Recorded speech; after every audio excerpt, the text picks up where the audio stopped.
എങ്ങനെയുണ്ട്? സെറ്റല്ലേ? നൈസ് അല്ലേ? ഇത് ഞാനൊരു ക്യാപ്ഷൻ പറയട്ടെ ഇതിന്. അമ്മയും മക്കളും ഷോപ്പിങ്ങിന് പോയിട്ട് നിൽക്കുന്നതാണ് കൊണ്ട് അല്ലേ ജിയ?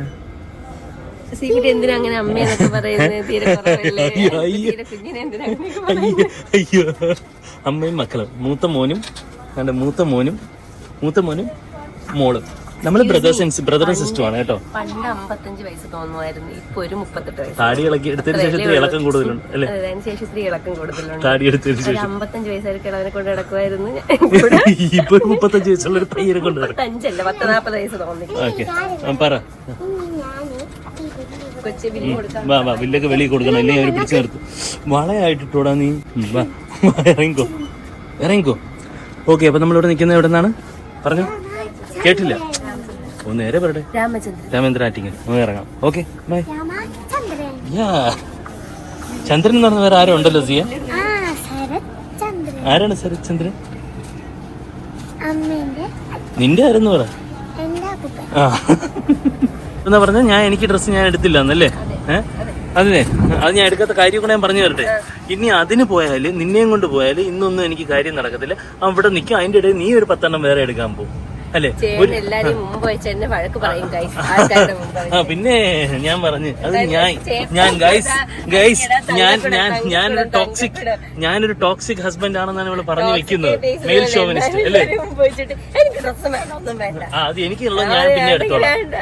ഞാൻ എടുത്തോളാം. എനിക്ക് എത്ര സമയം എടുക്കും? എനിക്ക് പോയി എടുക്കാൻ അത്രേ ഉള്ളൂ. അത് മതി എനിക്ക്. എനിക്കറിയാൻ പറ്റാത്ത കാര്യം അതല്ല. എന്തിനാണ് നമുക്കൊരു വസ്ത്ര സ്വാതന്ത്ര്യം എന്ന് പറയുന്ന ഒരു സാധനം ഇല്ലേ ഗൈസ്? അപ്പൊ ഞാൻ കറുത്ത ഷർട്ട് ഇടുന്നത് എന്റെ ആവശ്യമാണ്. അതിപ്പോ നിങ്ങൾ പറയുന്നതനുസരിച്ച് സ്ത്രീയെ നിങ്ങൾ പറയുന്നതനുസരിച്ചുള്ള ഒരു വസ്ത്രധാരണം ഞാൻ നടത്തണമെന്ന് നിങ്ങൾ വാശി പിടിക്കാൻ കൊള്ളാമോ?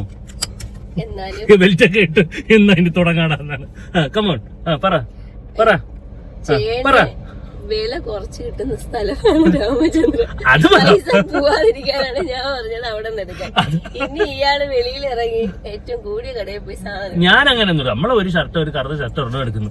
അതിപ്പോ എവിടെ നിന്ന് എടുത്താൽ എന്താ അല്ലേ? അതിന് എത്ര നമ്മൾ ചെലവാക്കുന്നത്? നിങ്ങളെ കണക്ക് ആഴ്ചയിലെ നമ്മൾ ഷോപ്പിങ്ങിന് പോകണം ആണോ ഗൈസ്? അല്ലല്ലോ. പക്ഷെ ഇവരിതൊന്നും മനസ്സിലാക്കുന്നില്ല. ഞാൻ പെയ്തനെ ഇനിയിപ്പം ചേട്ടന്റെ ഇഷ്ടത്തിന് എവിടെ പോയി. അപ്പൊ അതൊക്കെയാണ് അങ്ങനെ രാമേന്ദ്രൻ പോയിട്ട് അടിമഴക്കുമായിട്ട്.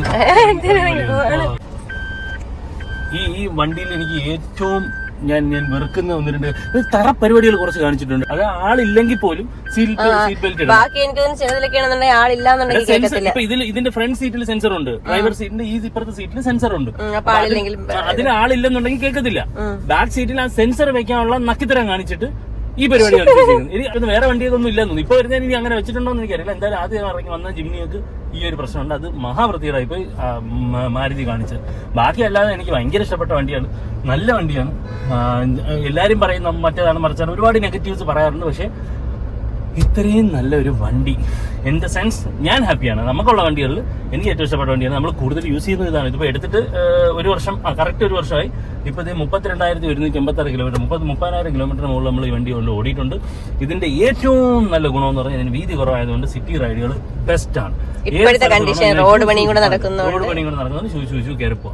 പിന്നെ ഒരു കാര്യം എടുത്തു പറയാനുള്ളത്, യാതൊരു കാരണവശാലും ഈ വണ്ടി എടുത്താൽ നിങ്ങൾ അതിന്റെ സ്റ്റോക്ക് ടയർ മാറരുത്. സ്റ്റോക്ക് ടയർ മാറിയാൽ ഞങ്ങൾക്ക് കിട്ടിയാണെങ്കിൽ പണി കിട്ടും. വേറെ ഒന്നുമല്ല, 13-13.5 മൈലേജ് കിട്ടുന്ന ഒരു വണ്ടിയായിരുന്നു. നേരെ സ്റ്റോക്ക് ടയർ മാറി ഒരു 3,500-4,000 കിലോമീറ്റർ ആയപ്പോൾ ഞാൻ സ്റ്റോക്ക് ടയർ മാറി ഓൾട്ടറൈൻ ടയർ ഇട്ടു. അതിട്ടതോടുകൂടി വണ്ടി നേരെ 10 കിലോമീറ്റർ ആയിട്ടാണ് കുറഞ്ഞത്. 9.8 അങ്ങനെയാണ് ഇപ്പോഴത്തെ മൈലേജ് കാണിക്കുന്നത്. പക്ഷെ അന്ന് ഇതൊന്നും അല്ലല്ലോ പറഞ്ഞ സ്റ്റോക്ക് ടയർ ഇട്ട ഇത് എടുക്കുന്നതിന് മുന്നേ മൈലേജ് കൂടുമെന്ന് ഞാൻ പറഞ്ഞില്ല. അതിന്റെ വണ്ടിയുടെ പെർഫോമൻസ് ഡെഫിനറ്റ്ലി കൂട്ടിയിട്ടുണ്ട്. പെർഫോമൻസ് ഇൻ ദ സെൻസ് ഈ ഓഫ് റോഡ് കേപ്പബിലിറ്റി അല്ലെന്നുണ്ടെങ്കിൽ നമുക്ക് ഈ പറയുന്ന പക്ഷെ മറ്റത് ഓക്കെ ആയിരുന്നു, കംഫർട്ടബിൾ ആയിരുന്നു. ഇട്ട് ഇങ്ങോട്ട് വന്നപ്പോൾ തന്നെ നമുക്ക് ഇത്രയും കുലുക്കോന്ന് വെച്ചാൽ ഭയങ്കര ഇതല്ലേ. എന്തായാലും ഓഫ് റോഡ് വണ്ടിയൊക്കെ ഒരു ചെറിയ ഇത് കാണൂല, അതാണ് ഞാൻ ഉദ്ദേശിച്ചത്. വേറൊരു വിഷയം എന്നുള്ളതെന്ന് വെച്ചാല് ഇത് അല്ലാതെ ആ സ്റ്റോക്ക് ടയറിൽ എന്താ വിഷയം എന്ന് വെച്ചാൽ അത് കാണുമ്പോൾ വണ്ടിക്ക് ഒരു ചെറിയൊരു ഒരു ശോഷിപ്പുള്ളവർക്ക് തോന്നും. വണ്ടി ഒരു മാൽന്യൂട്രീഷൻ വണ്ടിയാണെന്ന് തോന്നും. അതിന് കൈയും കാര്യമൊക്കെ ഇങ്ങനെ ഇരിക്കുന്ന തോന്നും. ബാക്കി ബോഡി വലുതായിട്ട് ഇത് ടയറും കൂടെ വരുമ്പോഴേ നല്ല രസമാണ്, ലുക്കുണ്ട്. പക്ഷെ ഒന്നീ ലുക്ക് അല്ലെന്നുണ്ടെങ്കിൽ വർക്ക് വേണമെന്നുള്ളവർക്ക് സ്റ്റോക്ക് ടയർ ഇടാം. ലുക്ക് വേണമെന്നുള്ളവർക്ക് ടയർ മാറാം. ടയർ മാറിയാൽ ഇതാണ് പണി. പിന്നെ അല്ലാതെ എടുത്ത് നോക്കുകയാണെന്നുണ്ടെങ്കിൽ ഇതിൽ രണ്ട് കാര്യങ്ങളും കൂടെ എനിക്ക് അനോയിങ് ആയിട്ട് തോന്നുന്ന രണ്ട് കാര്യങ്ങളുണ്ട്. ഒന്ന്, അത് പക്ഷേ അത് മിക്ക വണ്ടികളിലും ഈ പറയുന്ന സിഗ്നലിൽ നിൽക്കുമ്പോൾ ഓട്ടോമാറ്റിക്കായിട്ട് ഓഫ് ആവുന്ന പരിപാടി ഉണ്ടല്ലോ. അതങ്ങോട്ട് വണ്ടി എവിടെയെങ്കിലും കൊണ്ട് നിർത്തും, ഓഫ് ആവും. പിന്നെ നമുക്ക് ഇത് ചെയ്യാനെന്ന് അത് എല്ലാത്തിലും ഓരോ പ്രാവശ്യം നമ്മളത് ഓഫ് ചെയ്യണം, ആ ഒരു സ്വിച്ച്. അത് ഇപ്പം മിക്കുന്ന എല്ലാ വണ്ടികൾക്കും അങ്ങനെ തന്നെ. അതൊന്ന്.